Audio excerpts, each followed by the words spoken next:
ఇప్పుడు చూసుకున్నట్లయితే 6th class part 2 అనేది చూద్దామండి.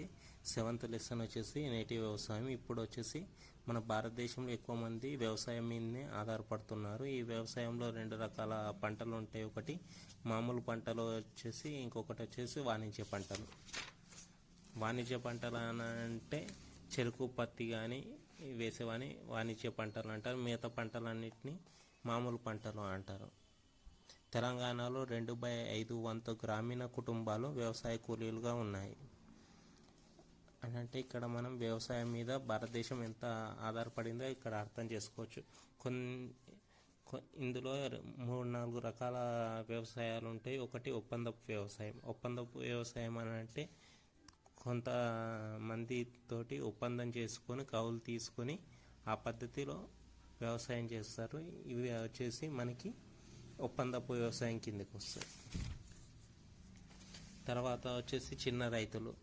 చిన్న రైతులు అని అంటే వారికి సొంత భూమి అనేది చాలా తక్కువగా ఉంటుంది. అని అంటే 1 ఎకరం లేదా 2 ఎకరాల కన్నా తక్కువ ఉండే వాళ్ళు చిన్న రైతులు అన్నట్టు, సన్నకారు రైతులు.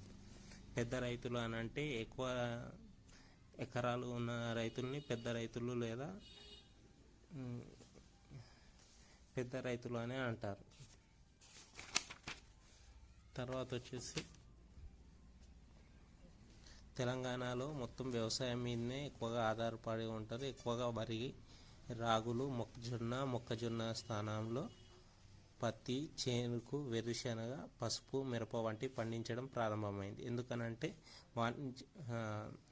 ఆహార పంటల కంటే వాణిజ్య పంటలు అనేది పండించడం వల్ల వాటికి మద్దతు ధర ఎక్కువ రావడం ద్వారా వారి కుటుంబాలు నిలబడతాయని వాణిజ్య పంటల్ని తెలంగాణలో కూడా చేస్తున్నారు. వ్యవసాయ ఉత్పత్తుల అమ్మకం.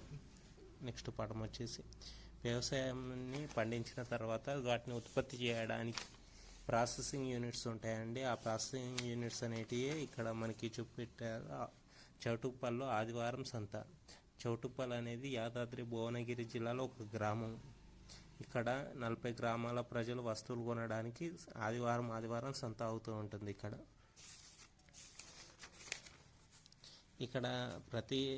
ఇక్కడనే అని కాదండి, చౌటుప్పల్నే కాదు, ప్రతి ఒక్క దగ్గర కూడా సంతలు అనేటివి, రైతు బజార్లు, సంతలు అనేది మనకి కనబడుతూ ఉంటాయి. ఇక్కడ అన్ని పంటలు పండించిన పంటలన్నీ అమ్ముకోవడం అనేది జరుగుతూ ఉంటుంది.